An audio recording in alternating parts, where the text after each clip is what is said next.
ओम शांति। 1 जनवरी 2026 नव वर्ष की सभी आत्माओं को बहुत बहुत मुबारक। नए युग की मुबारक, नए जीवन की मुबारक। और हम नव वर्ष पर बाबा की मुरली को, साकार मुरली को, जो रंगीन बड़े बड़े अक्षरों में पढ़ते हैं, सुनते हैं और मंथन करते। आप भी इस मुरली मंथन में साथी व सहयोगी बन सकते हैं, जिसके लिए इसी वीडियो के डिस्क्रिप्शन बॉक्स में लिंक दिया हुआ है, जिस लिंक के द्वारा आप चारों समय रोजाना जुड़ सकते हैं। वे रोजाना के लिए एक ही लिंक रहता है। यदि आपको लिंक नहीं मिल रहा, लिंक नहीं खुल रहा, आप जुड़ नहीं पा रहे, कोई समस्या है, तो आप सामने इसी वीडियो में नीचे चलती हुई लाइन में व्हाट्सएप नंबर देख रहे हैं, उस पर मैसेज करके आप लिंक पुनः प्राप्त कर सकते हैं, प्रश्न पूछ सकते हैं, आपका कोई सुझाव है तो वो भी दे सकते हैं। अच्छा, आज की साकार मुरली का सार। मीठा मीठा बाबा कहते, मीठे बच्चे तुम बाप के पास आए हो। क्यों आए हो? रिफ्रेश होने, बाप और वर्षे को याद करने। बाप और वर्षे को याद करो तो सदा रिफ्रेश रहेंगे। तुम बाप के पास आए हो रिफ्रेश होने के लिए। रिफ्रेश का मतलब क्या होता है?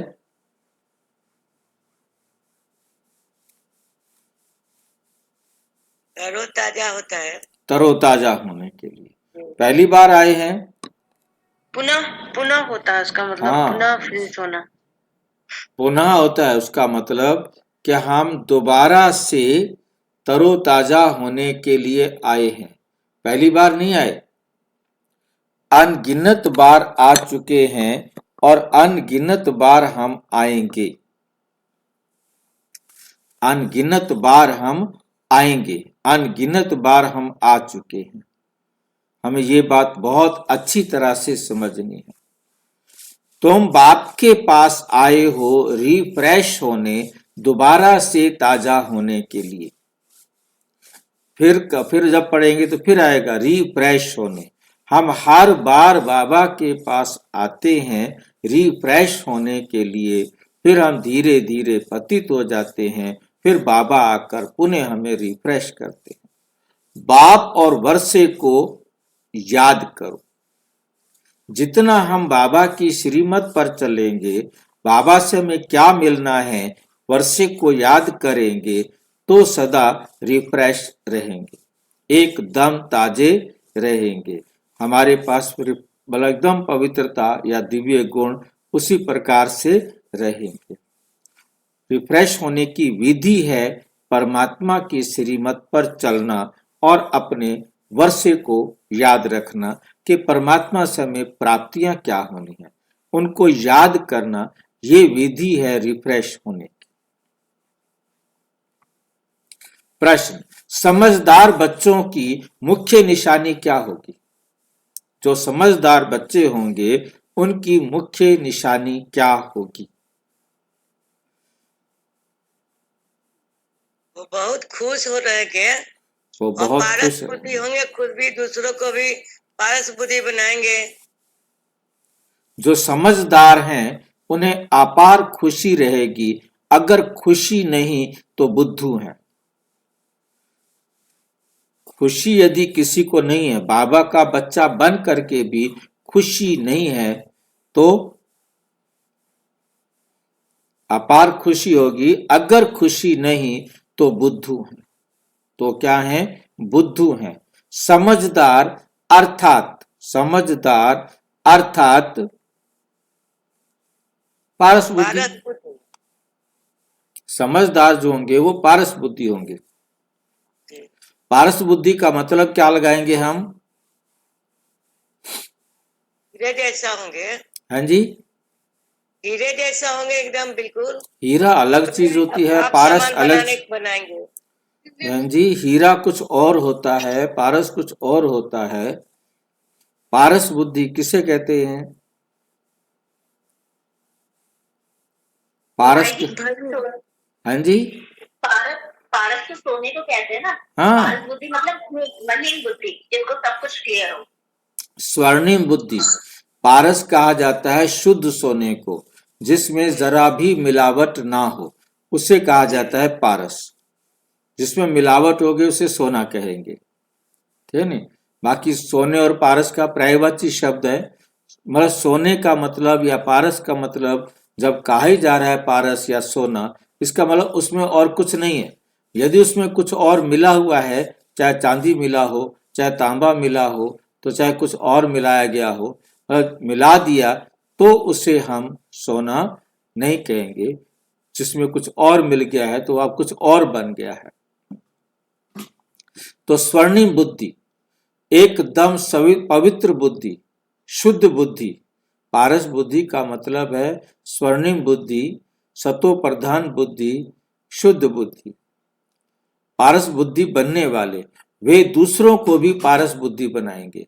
जो खुद पारस बुद्धि बनने वाले होंगे, जो अपने आप को पारस बुद्धि बना रहे होंगे, अपनी खोट अपनी कमियों को निकाल रहे होंगे, वे औरों को भी अपनी कमियां, अपनी बुराइयां, अपने अवगुण निकालने की प्रयास पर लगे रहेंगे।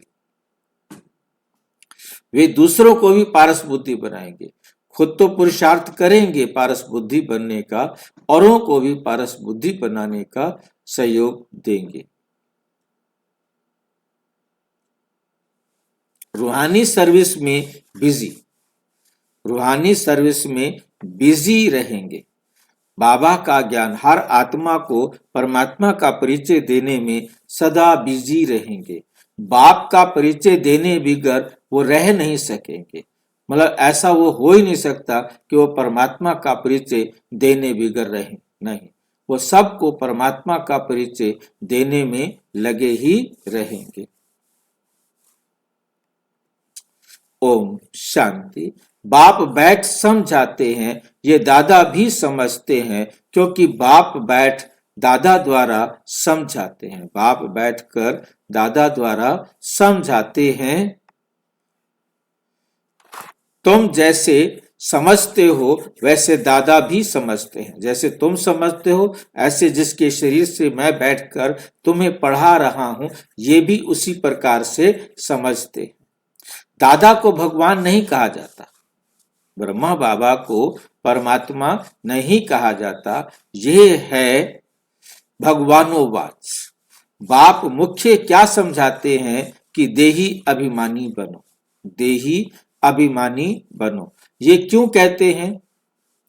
क्योंकि अपने को आत्मा समझने से हम पतित पावन परमपिता परमात्मा से पावन बनने वाले हैं, पावन बनने वाले हैं। यह बुद्धि में ज्ञान है, सबको समझाना है। पुकारते भी हैं कि हम पतित हैं। नई दुनिया पावन जरूर ही होगी। नई दुनिया बनाने वाला, स्थापना करने वाला बाप है। उनको ही पतित पावन बाबा कहे बुलाते हैं। पतित पावन साथ में उनको बाप कहते हैं। पतित पावन साथ में उनको बाप कहते हैं। बाप को आत्माएं बुलाती है, शरीर नहीं बुलाएगा। हमारी आत्मा का बाप पारलौकिक है, वही पतित पावन है, ये तो अच्छी रीति याद रहना चाहिए। ये नई दुनिया है या पुरानी दुनिया, ये समझ तो सकते हैं ना। ऐसे भी बुद्धू हैं जो समझते हैं। हमको सुख अपार है, हम तो जैसे स्वर्ग में बैठे हैं, परंतु ये भी समझना चाहिए कि कलयुग को कभी स्वर्ग नहीं कह सकते। कभी स्वर्ग, कलयुग को कभी स्वर्ग कह नहीं सकते। नाम ही है कलयुग, पुरानी दुनिया पतित दुनिया है, अंतर है ना। मनुष्यों की बुद्धि में ये भी नहीं बैठता, बिल्कुल ही जड़ जड़ी भूत अवस्था है। बच्चे नहीं पढ़ते हैं तो कहते हैं ना कि तुम तो पत्थर बुद्धि हो। बाबा भी लिखते हैं तुम्हारे गांव निवासी तो बिल्कुल पत्थर बुद्धि है। तुम्हारे गांव के रहने वाले तो क्या हैं, बिल्कुल पत्थर बुद्धि हैं। समझते नहीं क्योंकि दूसरों को समझाते नहीं। खुद पारस बुद्धि बनते हैं तो दूसरों को भी, खुद पारस बुद्धि बनते हैं तो दूसरों को भी बनाना चाहिए, पुरुषार्थ करना चाहिए। इसमें लज्जा आदि की तो बात ही नहीं है। परंतु मनुष्यों की बुद्धि में आधा कल्प उल्टे अक्षर रहे हैं तो वे भूलते नहीं। कैसे भुलाएं? भुलवाने की ताकत भी तो एक बाप के पास ही है। बाप बिगर ये ज्ञान तो कोई दे ना सके। गोया सब अज्ञानी ठहरे, गोया सब अज्ञानी ठहरे। उनका ज्ञान फिर कहां से आए, जब तक ज्ञान सागर बाप आकर ना सुनाए। जब तक ज्ञान सागर बाप आकर ना सुनाए। तमो प्रधान माना ही अज्ञानी दुनिया। तमो प्रधान का मतलब क्या है? अज्ञानी दुनिया। सतो प्रधान माना देवी दुनिया। फर्क तो है ना, फर्क तो है ना। देवी देवताएं ही पुनर्जन्म लेते हैं, समय भी फिरता रहता है, बुद्धि भी कमजोर होती जाती है। बुद्धि भी क्या होती है? कमजोर होती जाती है। बुद्धि का योग लगाने से जो ताकत मिले वे फिर खलास हो जाती है। बुद्धि का योग लगाने से जो ताकत मिले वे फिर खलास हो जाती है। अभी तुमको बाप समझाते हैं तो तुम कितना रिफ्रेश होते हो। तुम रिफ्रेश थे और विश्राम में थे। बाप भी लिखते हैं ना, बच्चों आकर रिफ्रेश भी हो जाओ और विश्राम भी पाओ। रिफ्रेश होने के बाद तुम सतयुग में विश्रामपुरी में जाते हो। वहां तुमको बहुत विश्राम, वहां तुमको बहुत विश्राम मिलता है। वहां सुख शांति संपत्ति आदि सब कुछ तुमको मिलता है। तो बाबा के पास आते हैं, तो बाबा के पास आते हैं रिफ्रेश होने, विश्राम पाने। रिफ्रेश भी शिव बाबा करते हैं, विश्राम भी बाबा के पास लेते हो। विश्राम माना शांत, विश्राम माना शांत। थक कर विश्रामी होते हैं ना, कोई कहां जाते हैं विश्राम पाने। उसमें तो रिफ्रेशमेंट की बात ही नहीं। यहां तुमको बाप रोज समझाते हैं तो तुम यहां आकर रिफ्रेश होते हो। तो तुम यहां आकर क्या होते हो? हर कल्प रिफ्रेश होते हो। रोजाना बाबा के पास आओ तो रोजाना रिफ्रेश हो। जब बाबा के पास मुरली सुनो तब भी रिफ्रेश होते हो।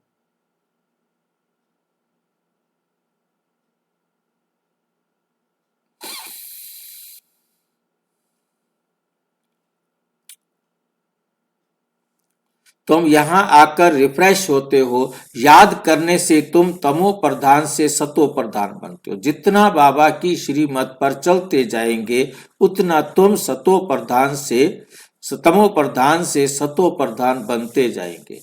सतो प्रधान बनने के लिए ही तुम यहां आते हो। उसके लिए पुरुषार्थ है। पुरुष बन के इस रथ से कि रथ के लिए, इस आत्मा के लिए कार्य करना, पुरुषार्थ माना आत्मा के लिए। और मीठे मीठे बच्चे बाप को याद करो, बाप ने सारी शिक्षा तो दी है, ये सृष्टि चक्र कैसे फिरता है, तुमको विश्राम कैसे मिलता है, तुमको विश्राम कैसे मिलता है, ये बाबा समझाते हैं। और कोई भी ये बातें समझा भी नहीं सकता, बाबा ही ये बातें समझा सकते हैं और कोई ये बातें समझा भी नहीं सकते।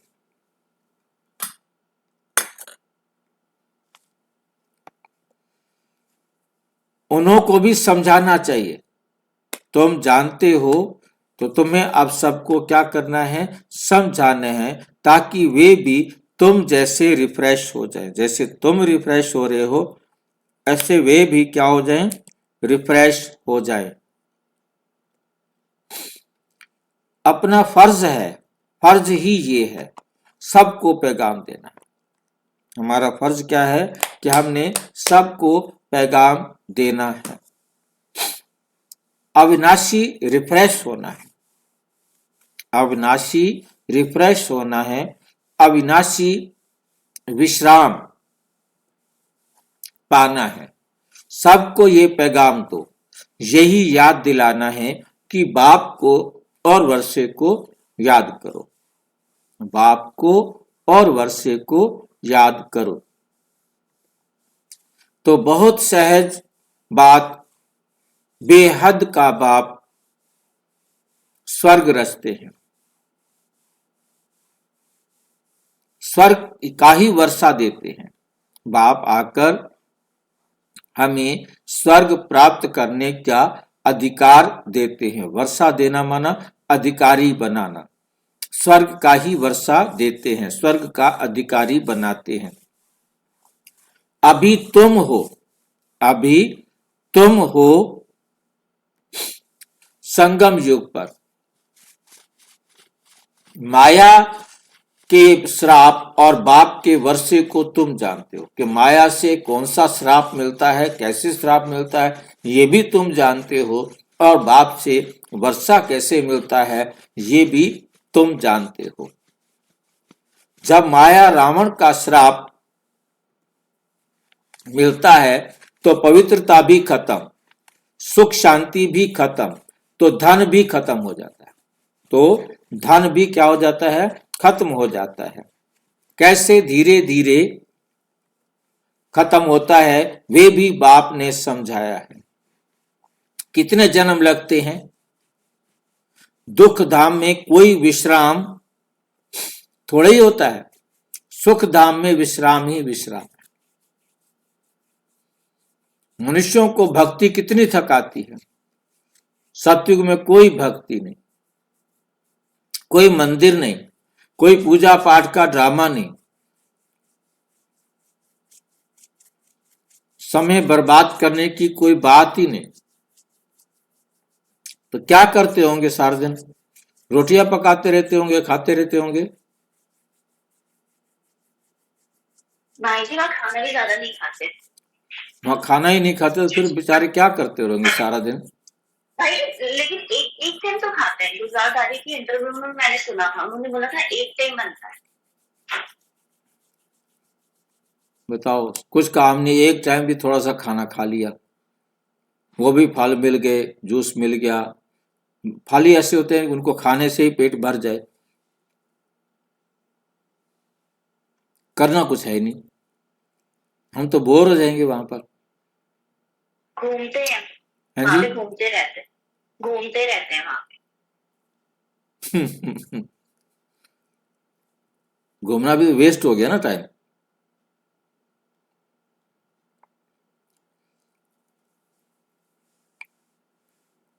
हाँ, हमारे जैसे यहाँ पर। हाँ जी, कितना घूमेंगे? वही मैं पूछ रहा हूँ भाई, टांगे तोड़नी है क्या।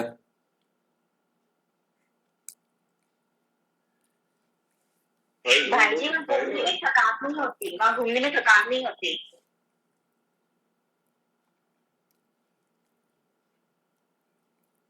वहां तो विश्राम विश्राम, कोई काम तो दिखाई नहीं दे रहा। बिल्डिंगें बनानी नहीं, बनाने वाले बनाएंगे। फल तोड़ने वाले फल तोड़ के ले आएंगे, हम खबर लेंगे।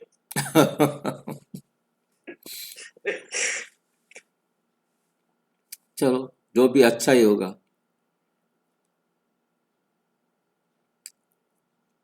मनुष्यों को भक्ति कितना थकाती है। चलो, मंदिर नहीं, उठ के आरती भी नहीं करनी, पूजा भी नहीं करनी, पाठ भी नहीं करना, मुरली भी नहीं पढ़नी।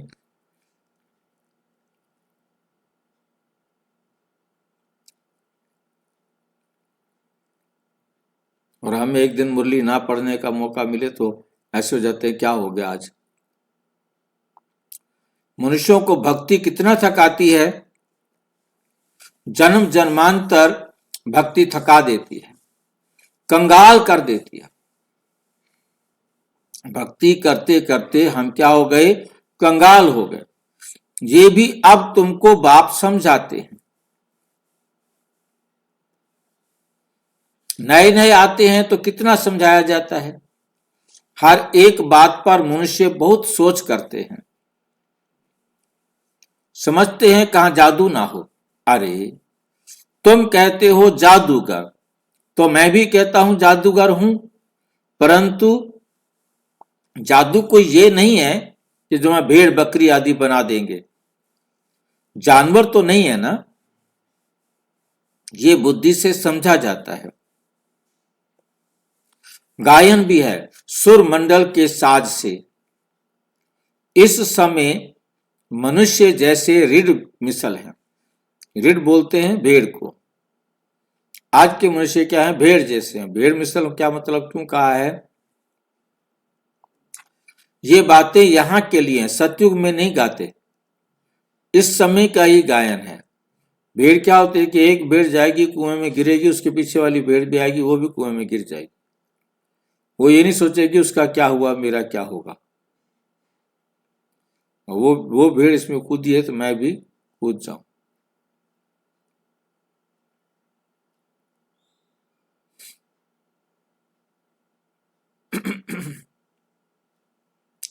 इस समय का ही गायन है। चंडिका का कितना मेला लगता है।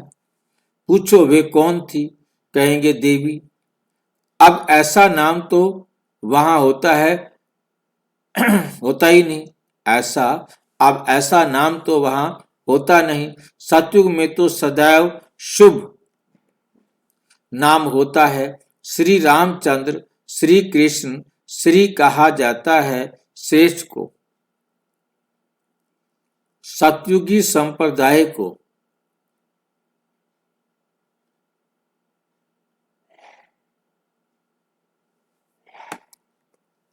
श्रेष्ठ कहा जाता है। कलयुगी विशेष संप्रदाय।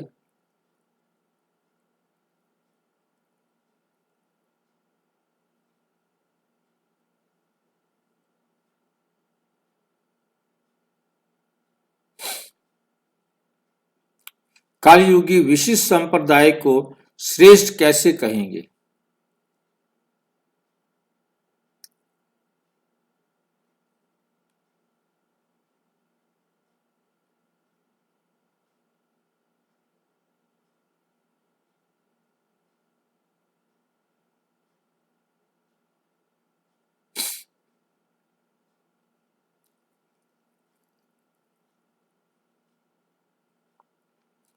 श्री माना श्रेष्ठ।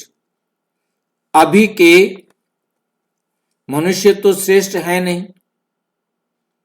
गायन भी है, मनुष्य से देवता किए करत न लागी बात। फिर देवता से मनुष्य बनते हैं क्योंकि विकारों में जाते हैं।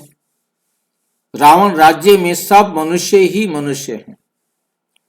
वहां हैं देवताएं, उनको डीटी वर्ल्ड, इसको ह्यूमन वर्ल्ड कहा जाता है। डीटी वर्ल्ड को दिन कहा जाता है, ह्यूमन वर्ल्ड को रात कहा जाता है। दिन सोजरे को कहा जाता है, रात अज्ञान अंधियारे को कहा जाता है। इस फर्क को तुम जानते हो, तुम समझते हो। हम पहले कहां भी नहीं जाते हैं। अभी सब बातें बुद्धि में हैं। ऋषि मुनियों से पूछते हैं, रचता और रचना के आदि मध्य अंत को जानते हो? वे भी नेति नेति कर गए, हम नहीं जानते। अभी तुम समझते हो, हम भी पहले नास्तिक थे, बेहद के बाप को नहीं जानते थे। वो है असुल अविनाशी बाबा, आत्माओं का बाबा।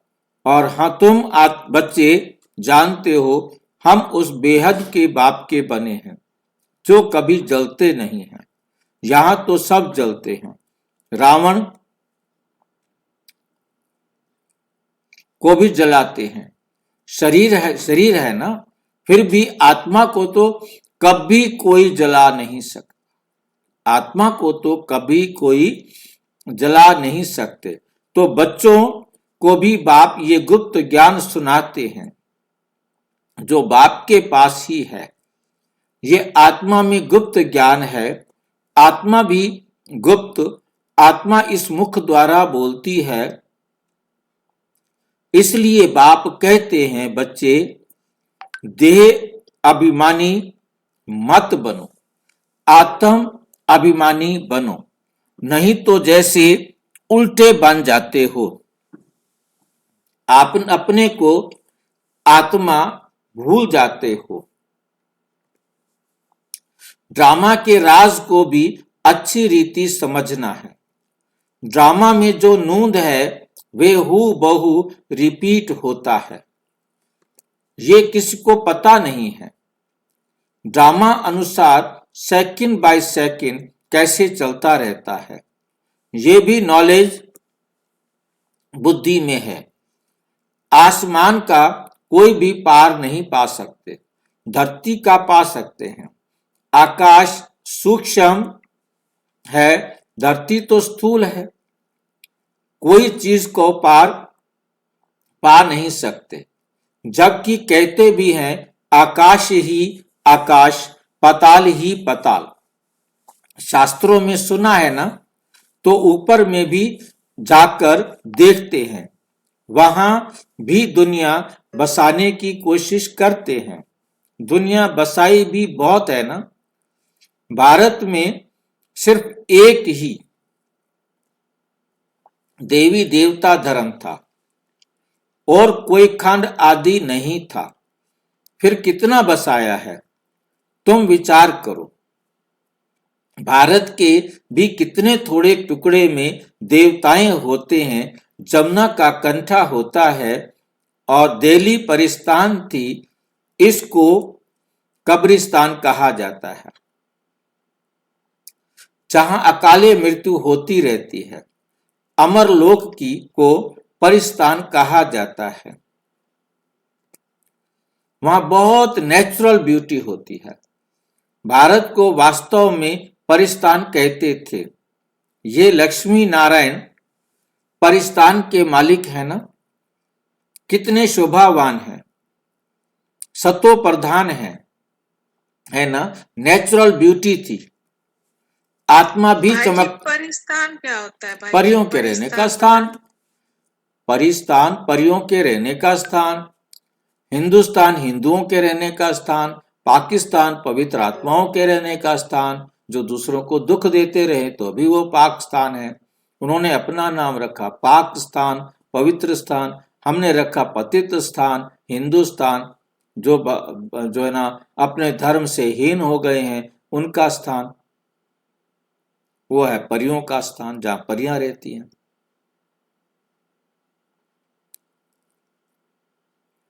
आत्मा भी चमकती रहती है।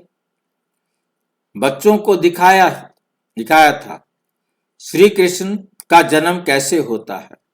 सारे कमरे में ही जैसे चमत्कार हो जाता है, तो बाप बच्चों को बैठ समझाते हैं, अभी तुम परिस्तान में जाने के लिए पुरुषार्थ कर रहे हो। नंबरवार पुरुषार्थ अनुसार जाना चाहिए, एक जैसे सब हो ना सके। विचार सागर विचार किया जाता है इतनी छोटी आत्मा कितना बड़ा पार्ट बजाती है। शरीर से आत्मा निकल जाती है तो शरीर का क्या हाल हो जाता है। सारी दुनिया के एक्टर्स वही पार्ट बजाते हैं जो अनादि बना बनाया हुआ है। ये सृष्टि भी अनादि है, उसमें हर एक का पार्ट भी अनादि है। उनको तुम वंडरफुल तब कहते हैं जबकि जानते हो ये सृष्टि रूपी झाड़ है। बाप कितना अच्छी रीति समझाते हैं। ड्रामा में फिर भी जिसके लिए जितना समय है उतना ही समझने में समय लेते हैं। जितने समय में उसने समझना है हर कल्प वो उतने समय में समझेगा। बुद्धि में फर्क है ना, हर एक की बुद्धि का अंतर है ना। आत्मा मन बुद्धि सहित है। आत्मा में मन भी, बुद्धि भी और संस्कार भी तीनों हैं। ना तो कितना फर्क रहता है। बच्चों को मालूम पड़ता है हमको स्कॉलरशिप लेने की है तो दिल अंदर खुशी होती है ना। यहां भी अंदर आने से ही एम ऑब्जेक्ट सामने देखने में आती है तो जरूर खुशी होगी ना। अभी तुम जानते हो ये बनने के लिए यहां पढ़ने आए हैं, नहीं तो कभी कोई आ ना सके। ये है एम ऑब्जेक्ट। ऐसा कोई स्कूल कहां भी नहीं होगा। ऐसा कोई स्कूल कहां भी नहीं होगा। एम ऑब्जेक्ट को देख सके। तुम देख रहे हो यह स्वर्ग के मालिक हैं। हम ही ये पढ़ने वाले हैं। अभी संगम युग पर है ना, उस राजाई के है ना, इस राजाई के हैं ना, उस इस रजाई के हैं ना, उस रजाई के हैं ना, इस रजाई के हैं। हम बीच में है जा रहे हैं। खिवैया बाप भी है निराकार, बोट आत्मा भी है निराकार। बोट को खींचकर परम धाम में ले जाते हैं। इनकॉर्पोरियल बाप इनकॉर्पोरियल बच्चों को ले जाते हैं। बाप ही बच्चों को साथ में ले जाएंगे। ये चक्र पूरा होता है, फिर हूबहू रिपीट करना है। एक शरीर छोड़ दूसरा लेंगे, छोटा बनकर फिर बड़ा बनेंगे। जैसे आम की गुठली को जमीन में डाल देते हैं तो उनसे फिर आम निकल आएंगे। वे है हद का झाड़ और ये है बेहद का झाड़। मनुष्य सृष्टि रूपी झाड़ है। इनको वैरायटी झाड़ कहा जाता है। सतयुग से लेकर कलयुग तक सब पार्ट बजाते रहते हैं। अविनाशी आत्मा 84 के चक्र का पार्ट बजाती है। लक्ष्मी नारायण थे जो अब नहीं है। चक्कर लगाए अब फिर ये बनते हैं। कहेंगे पहले ये लक्ष्मी नारायण थे, फिर उन्हों का ये है लास्ट जन्म ब्रह्मा सरस्वती। अभी सबको वापस जरूर जाना है। स्वर्ग में तो इतने आदमी थे नहीं, ना इस्लामी ना बौद्धि, कोई भी धर्म वाले एक्टर्स नहीं थे सिवाय देवी देवताओं के। ये समझ भी कोई में नहीं है। समझदार को टाइटल मिलना चाहिए। समझदार को क्या मिलना चाहिए? टाइटल मिलना चाहिए ना। जितना जो पढ़ता है नंबरवार पुरुषार्थ से पद पाता है। तो तुम बच्चों को यहां आने से ही यह एम ऑब्जेक्ट देख खुशी होनी चाहिए। खुशी का तो पारावार नहीं। पाठशाला व स्कूल हो तो ऐसा है। कितनी गुप्त बातें। बाबा कहते कितनी गुप्त बातें हैं।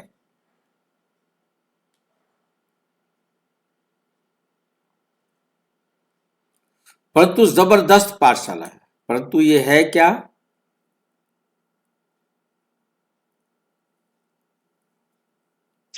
ये पाठशाला। जबरदस्त पाठशाला।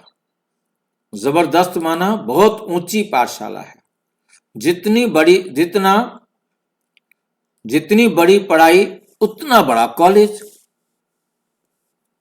यहाँ सब फैसिलिटीज मिलती हैं। आत्मा को पढ़ना है, फिर चाहे सोने के तख्त पर चाहे लकड़ी के तख्त पर चढ़े। बच्चों को कितनी खुशी होनी चाहिए, क्योंकि शिव भगवानो वाच है ना। किसने कहा है? स्वयं परमपिता परमात्मा शिव ने कहा है। पहले नंबर में है ये विश्व का प्रिंस कृष्ण। बच्चों को अब पता पड़ा है, कल्प कल्प बाप ही आकर अपना परिचय देते हैं। मैं इनमें प्रवेश कर बच्चों को पढ़ा रहा हूं। देवताओं में यह ज्ञान थोड़ा ही होगा। ज्ञान से देवता बन गए, फिर पढ़ाई की दरकार नहीं। इसमें बड़ी विशाल बुद्धि चाहिए। इसमें बड़ी विशाल बुद्धि चाहिए समझने की। अच्छा, मीठे मीठे सिक्की-लधे बच्चों प्रति माता पिता बाप दादा का याद प्यार और गुड मॉर्निंग। रूहानी बाप की रूहानी बच्चों को नमस्ते। हम रूहानी बच्चों की रूहानी बाप दादा को नमस्ते नमस्ते नमस्ते।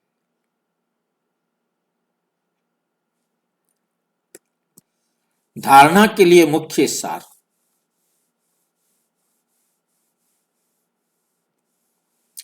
इस पति दुनिया का बुद्धि से संन्यास कर पुरानी देह और देह के संबंधियों को भूल अपनी बुद्धि बाप और स्वर्ग तरफ लगानी है। क्या करना है हमें? इस पति दुनिया का बुद्धि से संन्यास करना है। छोड़ करके नहीं जाना है, रहना उसके साथ है। सिर्फ अपने बुद्धि से समझना है ये सब खत्म होने वाला है। जब तक है तब तक यूज करो, जब चला जाएगा तो चला जाएगा। इस पुरानी देह को भी, पुरानी देह के संबंधियों को भी किससे भूलना है? बुद्धि से। बुद्धि में समझा देना है कि ये पुरानी दुनिया की हर चीज जितना समय जैसे मैंने यूज करना है वो उतना समय मुझे मिलेगी, और जब मैंने यूज करना नहीं, मेरा पाठ खत्म हो गया, वो मुझे नहीं मिलेगी। अच्छा, अपनी बुद्धि बाप और स्वर्ग तरफ लगानी है। अब हमारी बुद्धि में हर टाइम क्या रहे? शिव बाबा, और क्या करे जो हम स्वर्ग के मालिक बन जाए। बाबा हमें रोजाना क्या करने की ट्रेनिंग दे रहे हैं जिसको करने से हम स्वर्ग के मालिक बन जाएं।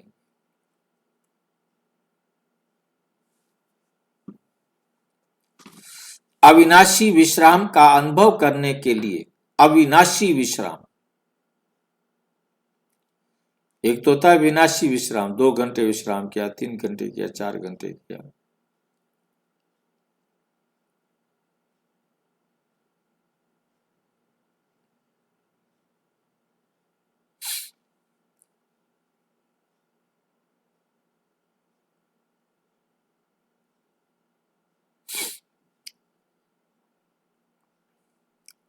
बाप और वर्षे की स्मृति में रहना, हर टाइम बाबा याद रहे और बाबा से हमको क्या प्राप्त होना है वो याद रहे। बस बाप और वर्षे की स्मृति में रहना है। सबको बाप का पैगाम दे रिफ्रेश करना है, रूहानी सर्विस ही करनी।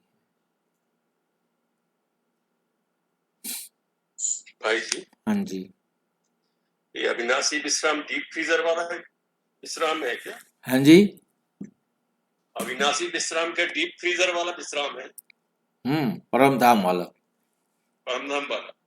हम्म।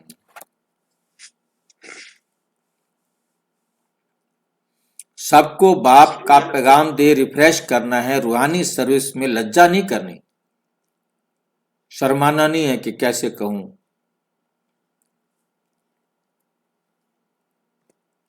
वरदान, संगठन में एक मत और एक रस स्थिति द्वारा सफलता प्राप्त करने वाले सच्चे स्नेही भाव। एक तो संगठन में रहना है, फिर एक मत। अब एक मत किसकी मत? उसके लिए आएगा सिर्फ और सिर्फ बाबा की मत।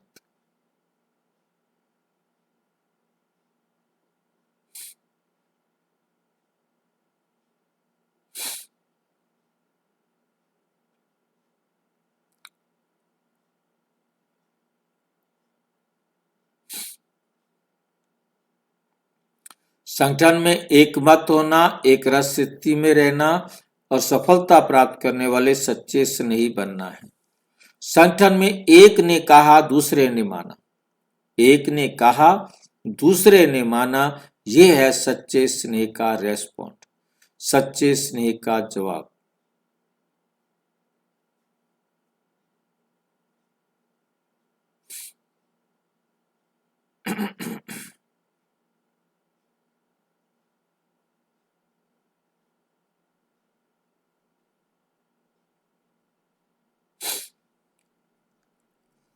ऐसे स्नेही बच्चों को का एग्जाम्पल देख और भी संपर्क में आने के लिए हिम्मत रखते हैं। संगठन भी सेवा का साधन बन जाता है।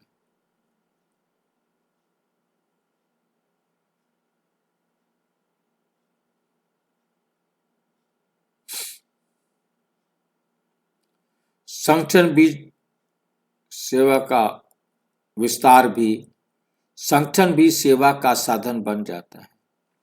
जहां माया देखती है कि इनकी यूनिटी अच्छी है, एकता है, इनमें घेराव है, तो वहां आने की हिम्मत नहीं करती।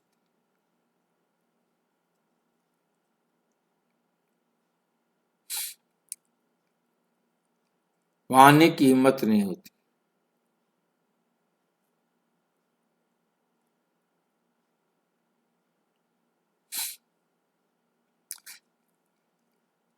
तो वहां आने की हिम्मत नहीं करती है माया। एक मत और एक रस स्थिति के संस्कार ही सतयुग में एक राज्य की स्थापना कराते। जब हमारे अंदर एक रस स्थिति का आरंभ हो जाता है। भाई जी, एक रस स्थिति क्या होती है? कुछ भी हो जाए, मेरी अवस्था में एक रस, मैं वैसे के वैसे ही रहूं। कोई मुझे मारे तो भी मैं वैसे हूं, कोई मुझे प्यार करे तो भी मैं वैसे व्यवहार करूं।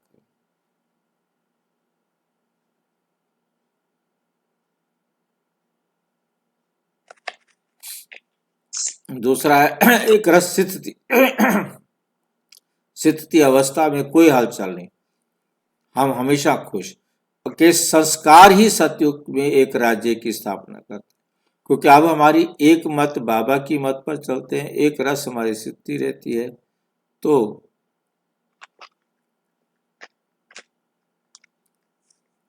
संस्कार भी समान हो गए भाई जी।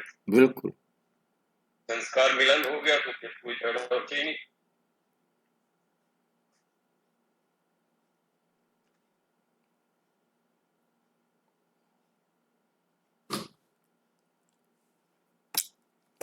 स्लोगन, कर्म और योग का बैलेंस रखने वाले ही सफल योगी हैं।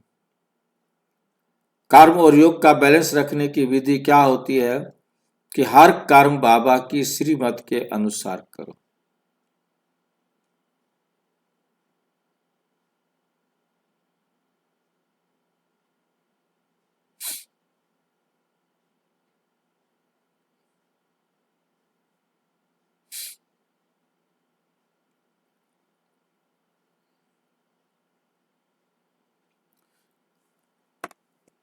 संगम युगी सर्वतीव्र पुरुषार्थी भाई बहनों को नए युग के साथ नए वर्ष की बहुत बहुत शुभ बधाइयां। नए वर्ष का ये पहला जनवरी मास मीठे साकार बाबा की स्मृतियों का मास है। हम सभी बाबा के बच्चे अव्यक्त वतन की सूक्ष्म लीलाओं का अनुभव करने तथा स्वयं को ब्रह्मा बाप समान संपन्न व संपूर्ण बनाने के लिए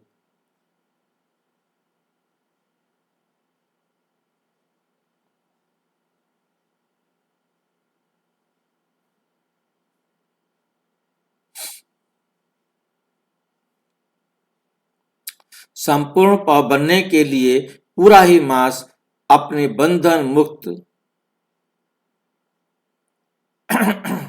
जीवन मुक्त स्थिति बनाने के लिए मन और सुख मुख का मौन, एक मन का मौन और दूसरा मुख का मौन,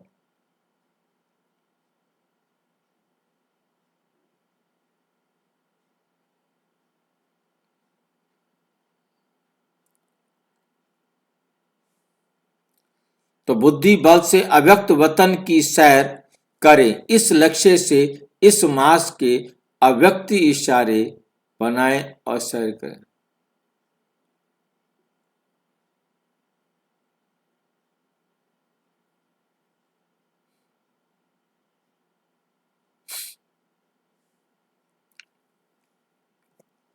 अव्यक्त इशारे। इस अव्यक्त मास में बंधन मुक्त रहे जीवन मुक्त स्थिति का अनुभव करो। इस अव्यक्त इशारे में इस अव्यक्ति मास में बंधन मुक्त, किसी प्रकार का सांसारिक बंधन हमारे पास ना हो, तभी हम जीवन मुक्त स्थिति का अनुभव कर सकेंगे। बाप दादा चाहते हैं मेरा एक एक बच्चा मुक्ति जीवन मुक्ति को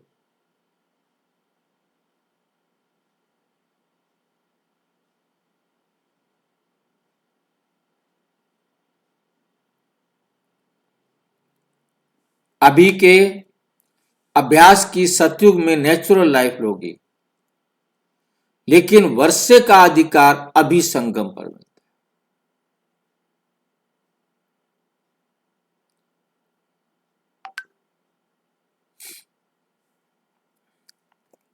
इसलिए अगर कोई भी बंधन खींचता है तो कारण सोचो और उसका निवारण करो।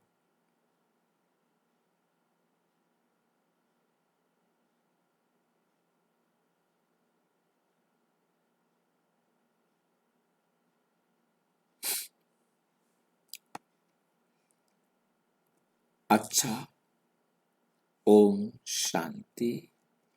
और विस्तार से जानने के लिए प्रजापिता ब्रह्मा कुमारी ईश्वरीय विश्वविद्यालय के किसी भी सेवा केंद्र पर संपर्क करें। और यदि कोई प्रश्न है तो आप अपने नजदीक के किसी प्रजापिता ब्रह्मा कुमारी विश्वविद्यालय के सेवा केंद्र से संपर्क करें, नहीं तो 9213106986 पर केवल व्हाट्सएप और टेलीग्राम करें, RTI करें और